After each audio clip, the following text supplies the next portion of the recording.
Mexico के Hidalgo सूबे में शनिचर के रोज एक तेल पाइपलाइन में धमाका होने से 21 लोगों की मौत हो गई, जबकि 71 दीगर अफराद जख्मी हो गए। बताया जाता है कि तेल चोरों ने इस पाइपलाइन को ये नुकसान पहुंचाया। इस दरमियान मकामी लोग तेल भरने लगे कि अचानक ये धमाका हो गया। जराये के मुताबिक तलाहल्पान बल्दियाती इलाके में धमाके के बाद जबरदस्त आग लगी, लोगों में दहशत फैल गई।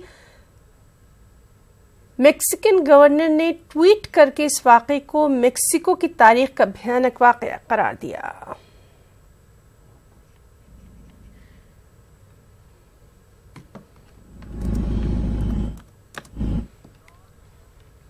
अमेरिकी सदर डोनाल्ड ट्रंप और शुमाली कोरिया के लीडर किम जोंग उन की दूसरी मुलाकात आइंदा माह होनी है। व्हाइट हाउस ने मुलाकात की जानकारी मीडिया को दे दी, ताहम ये मुलाकात कहां होनी है इस बारे में कोई जानकारी नहीं है। इस ऐलान से पहले शुमाली कोरिया के मुज़ाकरातकार किम यांग चोल ने सदर ट्रंप से व्हाइट हाउस में मुलाकात की।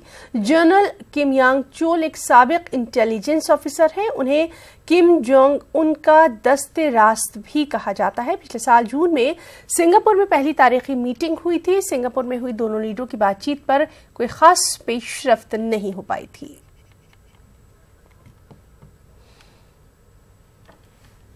बुलेटिन में इतना ही। आदाब।